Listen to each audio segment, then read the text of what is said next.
नमस्कार दोस्तों, आप सभी का हमारे यूट्यूब चैनल पर स्वागत है। तो दोस्तों, पिछली वीडियो में हमने किए थे दिल्ली सल्तनत के 50 इम्पोर्टेंट क्वेश्चन और आज की इस वीडियो में हम करेंगे उससे आगे के 50 इम्पोर्टेंट क्वेश्चन। इसलिए आप इस वीडियो को लास्ट तक ज़रूर देखें। तो चलिए वीडियो को शुरू करते हैं।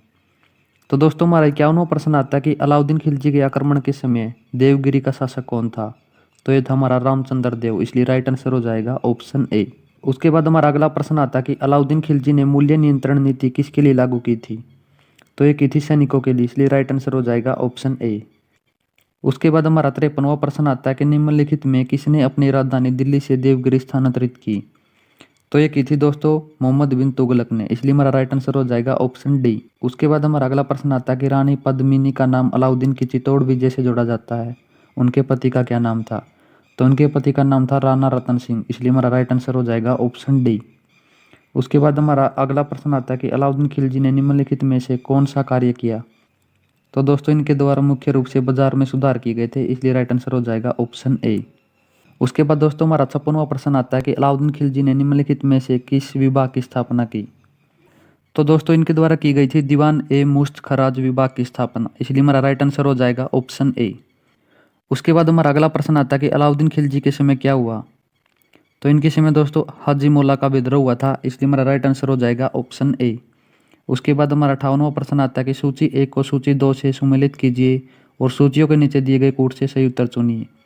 सूची 1 और सूची 2 दी हुई हैं और सबसे पहले दिया हुआ पॉइंट ए रणथंभौर। तो दोस्तों रणथंभौर के शासक थे हमीरदेव।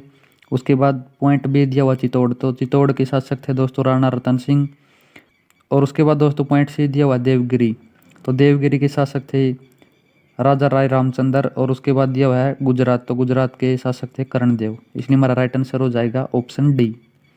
उसके बाद दोस्तों अगला प्रश्न आता है कि निम्नलिखित युग्मों में कौन सही सुमेलित नहीं है। तो इसका दोस्तों राइट आंसर होगा ऑप्शन बी, वारंगल रामचंद्र देव। उसके बाद दोस्तों हमारा अगला प्रश्न आता है कि अलाउद्दीन खिलजी की बाजार नीति के बारे में निम्नलिखित कथनों पर विचार कीजिए। पहला पॉइंट दिया हुआ है कि दुकानदारों और कीमतों को सख्ती से नियंत्रित करने के लिए उसने बाजार को सेना नामक उच्च अधिकारी के नियंत्रण में रखा। और दूसरा पॉइंट दिया हुआ है कि सस्ते खाद्यान्न की नियमित पूर्ति सुनिश्चित करने के लिए उसने आदेश दिया कि दोआब क्षेत्र से भू राजस्व का सीधा भुगतान राज्य को किया जाए। तो दोस्तों इसका हमारा राइट आंसर होगा ऑप्शन सी, 1 और 2 दोनों।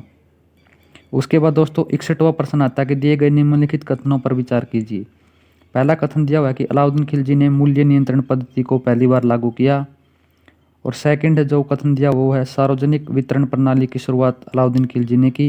और थर्ड पॉइंट दिया हुआ है कि ग्रह कर गरी लगाने वाला अलाउद्दीन खिलजी दिल्ली सल्तनत का प्रथम शासक था। तो दोस्तों इसका राइट आंसर होगा ऑप्शन डी, 1, 2 और 3, ये तीनों कथन सही है, इसलिए हमारा राइट आंसर हो जाएगा ऑप्शन डी। उसके बाद हमारा अगला प्रश्न आता है कि सुल्तान अलाउद्दीन खिलजी की बाबत के संबंध में निम्नलिखित कथनों पर विचार कीजिए। पहला कथन दिया हुआ है कि अलाउद्दीन खिलजी ने अनाज के दाम नियमित किए। दूसरा कथन दिया हुआ है कि अलाउद्दीन खिलजी पहला सुल्तान था जिसने सैनिकों को नगद वेतन दिया। और तीसरा पॉइंट दिया हुआ है कि अलाउद्दीन खिलजी के शासनकाल में किसानों द्वारा दिए गए भू राजस्व अंश फसल के आधे तक बढ़ा दिया गया था। तो इसका राइट आंसर होगा ऑप्शन डी, सभी सही। तो दोस्तों ये सभी कथन सही हैं, इसलिए हमारा राइट आंसर हो जाएगा ऑप्शन डी। उसके बाद हमारा अगला प्रश्न आता है कि किसने अपने आप को खलीफा घोषित किया। तो ये था दोस्तों मुबारक शाह खिलजी, इसलिए हमारा राइट आंसर हो जाएगा ऑप्शन डी। उसके बाद दोस्तों अगला प्रश्न आता है कि मुबारक शाह खिलजी ने कौन सी उपाधि धारण की थी। तो इन्होंने की थी दोस्तों खिलाफत उल लह, इसलिए हमारा राइट आंसर हो जाएगा ऑप्शन डी। उसके बाद दोस्तों हमारा 65वां प्रश्न आता है कि किस इतिहासकार ने यह वर्णित किया है कि मुबारक खिलजी कभी कभी दरबार में नग्न अवस्था में आता था। तो ये कहा गया था दोस्तों बर्नी के द्वारा, इसलिए हमारा राइट आंसर हो जाएगा ऑप्शन बी। उसके बाद हमारा अगला प्रश्न आता है कि तुगलक वंश का संस्थापक कौन था। तो ये था हमारा गाजी मलिक, इसलिए राइट आंसर हो जाएगा ऑप्शन ए। उसके बाद हमारा अगला प्रश्न आता है कि गाजी मलिक किस वंश का संस्थापक था। तो ये था तुगलक वंश का संस्थापक, इसलिए हमारा राइट आंसर हो जाएगा ऑप्शन ए। उसके बाद 68वां प्रश्न आता है कि अलाउद्दीन खिलजी के निम्न सेनाध्यक्षों में से कौन सा तुगलक वंश का प्रथम सुल्तान था। तो ये था दोस्तों हमारा गाजी मलिक, इसलिए हमारा राइट आंसर हो जाएगा ऑप्शन ए। उसके बाद हमारा अगला प्रश्न आता है कि गियासुद्दीन तुगलक को किस कार्य के लिए जाना जाता है। तो इनको नहरों के निर्माण हेतु, डाक व्यवस्था के लिए, उदार नीतियों के लिए, उपरोक्त सभी के लिए। तो दोस्तों इनको इन सभी कार्यों के लिए जाना जाता है, इसलिए हमारा राइट आंसर हो जाएगा ऑप्शन डी, उपरोक्त सभी के लिए। उसके बाद हमारा 17वां प्रश्न आता है कि गियासुद्दीन तुगलक के बारे में किस संत ने कहा था कि दिल्ली अभी दूर है। तो ये कहा गया था दोस्तों निजामुद्दीन औलिया के द्वारा, इसलिए हमारा राइट आंसर हो जाएगा ऑप्शन ए। उसके बाद दोस्तों अगला प्रश्न आता है कि कृषि को समन्वित करने के लिए नहर खुदवाने के संदर्भ में 13वीं शताब्दी का निम्नलिखित में पहला शासक होने का श्रेय किसे दिया जाता है। तो ये दिया जाता है दोस्तों गयासुद्दीन तुगलक को, इसलिए हमारा राइट आंसर हो जाएगा ऑप्शन सी। उसके बाद दोस्तों हमारा 72वां प्रश्न आता है कि दिल्ली के किस सुल्तान ने यह नियम बना दिया था कि किसी एक वर्ष में निर्धारित भू राजस्व दर में बहुत ही थोड़ी मात्रा में वृद्धि हो सकती है, यथा राजस्व का 1/10वां अथवा 11वां भाग। तो ये कहा गया था दोस्तों गयासुद्दीन तुगलक के द्वारा, इसलिए हमारा राइट आंसर हो जाएगा ऑप्शन सी। उसके बाद अगला प्रश्न आता है कि गयासुद्दीन तुगलक ने खालिशा क्षेत्रों में भूमि को नपाई के स्थान पर कौन सी पद्धति लागू की। तो इनके द्वारा की गई थी दोस्तों कनकुत प्रथा, इसलिए हमारा राइट आंसर हो जाएगा ऑप्शन डी। उसके बाद दोस्तों 74वां प्रश्न आता है कि मोहम्मद बिन तुगलक को किस नाम से जाना जाता है। तो इनको जाना जाता था जोना खां के नाम से, इसलिए हमारा राइट आंसर हो जाएगा ऑप्शन बी। उसके बाद दोस्तों हमारा 75वां प्रश्न आता है कि मोहम्मद बिन तुगलक को किस उपनाम से जाना जाता है। तो इनको जाना जाता है दोस्तों मनियारों का राजकुमार, इसलिए हमारा राइट आंसर हो जाएगा ऑप्शन बी। उसके बाद दोस्तों हमारा 76वां प्रश्न आता है कि दशमलव प्रणाली पर आधारित सेना का गठन किया था। तो ये भी किया गया था दोस्तों मोहम्मद बिन तुगलक ने, इसलिए हमारा राइट आंसर हो जाएगा ऑप्शन ए। उसके बाद हमारा अगला प्रश्न आता है कि निम्नलिखित में से किसने सबसे अधिक दिनों तक शासन किया। तो ये किया गया था मोहम्मद बिन तुगलक के द्वारा, इसलिए राइट आंसर हो जाएगा ऑप्शन बी। उसके बाद हमारा अगला प्रश्न आता है कि मोहम्मद बिन तुगलक ने सर्वप्रथम अकालग्रस्त लोगों के लिए कौन सी नीति अपनाई। तो दोस्तों इनके द्वारा अकाल संहिता का निर्माण किया गया था, इसलिए हमारा राइट आंसर हो जाएगा ऑप्शन ए। उसके बाद हमारा अगला प्रश्न आता है कि मोहम्मद बिन तुगलक निम्नलिखित में से किस विद्या में निपुण थे। तो ये खगोल शास्त्र, गणित या आयुर्विज्ञान, ये सभी। तो ये दोस्तों इन सभी विद्याओं में निपुण थे, इसलिए हमारा राइट आंसर हो जाएगा ऑप्शन डी, ये सभी। उसके बाद हमारा अगला प्रश्न आता है कि मोहम्मद बिन तुगलक ने निम्नलिखित में से किस एक नवीन विभाग की स्थापना की। तो इन्होंने की थी अमीर कोही विभाग की स्थापना, इसलिए हमारा राइट आंसर हो जाएगा ऑप्शन ए। उसके बाद हमारा अगला प्रश्न आता है कि मोहम्मद बिन तुगलक ने दिल्ली के स्थान पर नवीन राजधानी किसे बनाया। तो इन्होंने बनाया था दौलताबाद को, इसलिए हमारा राइट आंसर हो जाएगा ऑप्शन ए। उसके बाद हमारा अगला प्रश्न आता है कि मोहम्मद बिन तुगलक हिंदुओं के किस त्यौहार में भाग लेता था। तो ये हिंदुओं के होली त्यौहार में भाग लेता था, इसलिए हमारा राइट आंसर हो जाएगा ऑप्शन ए। उसके बाद दोस्तों अगला प्रश्न आता है कि निम्नलिखित में से कौन सा जैन संत मोहम्मद बिन तुगलक के राज दरबार से संबंधित था। तो ये था दोस्तों जिन परबासूरी, इसलिए हमारा राइट आंसर हो जाएगा ऑप्शन ए।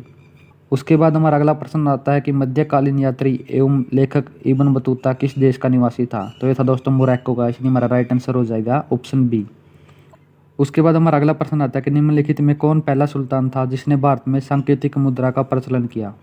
तो ये किया गया था मोहम्मद बिन तुगलक के द्वारा, इसलिए हमारा राइट आंसर हो जाएगा ऑप्शन सी। और दोस्तों सबसे पहले सांकेतिक मुद्रा वो चीन में चलाई गई थी।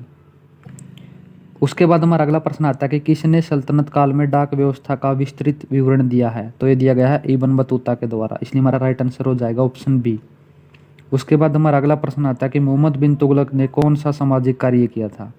तो इनके द्वारा सती प्रथा पर रोक लगाई गई थी, इसलिए हमारा राइट आंसर हो जाएगा ऑप्शन बी। उसके बाद हमारा अगला प्रश्न आता है कि मोहम्मद बिन तुगलक की मृत्यु कहाँ हुई। तो इनकी मृत्यु हुई थी ठट्टा में, इसलिए हमारा राइट आंसर हो जाएगा ऑप्शन ए। उसके बाद हमारा अगला प्रश्न आता है कि निम्नलिखित में से किस इतिहासकार ने मोहम्मद बिन तुगलक की मृत्यु पर कहा था कि सुल्तान को अपनी प्रजा से और प्रजा को सुल्तान से मुक्ति मिल गई। तो ये कहा गया था बर्नी के द्वारा, इसलिए हमारा राइट आंसर हो जाएगा ऑप्शन सी।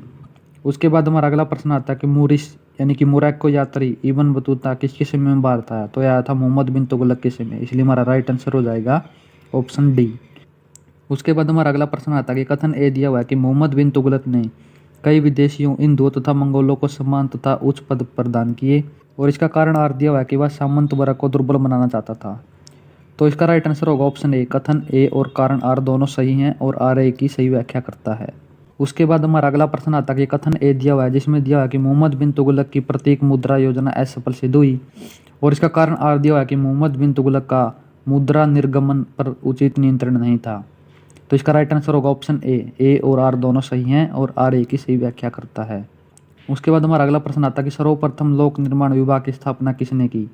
तो ये की गई थी फिरोज शाह तुगलक के द्वारा, इसलिए हमारा राइट आंसर हो जाएगा ऑप्शन सी। उसके बाद अगला प्रश्न आता है कि दिल्ली के किस सुल्तान ने सबसे अधिक नहरों का निर्माण किया। तो ये किया गया था फिरोज शाह तुगलक के द्वारा सबसे अधिक नहरों का निर्माण, इसलिए हमारा राइट आंसर हो जाएगा ऑप्शन ए। उसके बाद हमारा अगला प्रश्न आता है कि फिरोज शाह तुगलक के शासनकाल में किसकी अधिकता थी। तो इनके शासनकाल में गुलामों की अधिकता थी, इसलिए हमारा राइट आंसर हो जाएगा ऑप्शन ए। उसके बाद हमारा अगला प्रश्न आता है कि फिरोज तुगलक द्वारा स्थापित दार उल सफ़ा क्या था। तो एक खैराती अस्पताल था, इसलिए हमारा राइट आंसर हो जाएगा ऑप्शन बी। उसके बाद हमारा अगला प्रश्न आता है कि बेरोजगारों के सहायक फिरोज शाह तुगलक ने किस संस्थान की स्थापना की। तो इनके द्वारा रोजगार कार्यालय खोला गया था, इसलिए राइट आंसर हो जाएगा ऑप्शन ए। उसके बाद दोस्तों अगला प्रश्न आता है कि निम्नलिखित में से कौन सा शहर फिरोज शाह तुगलक द्वारा स्थापित नहीं किया गया। तो था फतेहपुर, इसलिए हमारा राइट आंसर हो जाएगा ऑप्शन सी। उसके बाद दोस्तों अगला प्रश्न आता है कि फिरोज शाह तुगलक द्वारा निम्नलिखित में से किसकी गुणवत्ता में सुधार हेतु उपाय किए गए थे। तो ये किए गए थे दोस्तों फलों की गुणवत्ता में सुधार हेतु, इसलिए हमारा राइट आंसर हो जाएगा ऑप्शन ए। उसके बाद दोस्तों हमारा आखिरी प्रश्न आता है कि फिरोज शाह तुगलक ने निम्नलिखित में से किस पर सर्वप्रथम जजिया कर लगाया। तो इनके द्वारा सर्वप्रथम ब्राह्मणों पर है जजिया कर लगाया गया था, इसलिए हमारा राइट आंसर हो जाएगा ऑप्शन ए। तो दोस्तों ये थे दिल्ली सल्तनत के 50 इंपॉर्टेंट क्वेश्चन। उम्मीद करता हूँ कि आपको ये वीडियो अच्छी लगी होगी, और अगर दोस्तों आपको ये वीडियो अच्छी लगी हो तो प्लीज़ वीडियो को लाइक करें, शेयर करें और हमारे चैनल को सब्सक्राइब करें।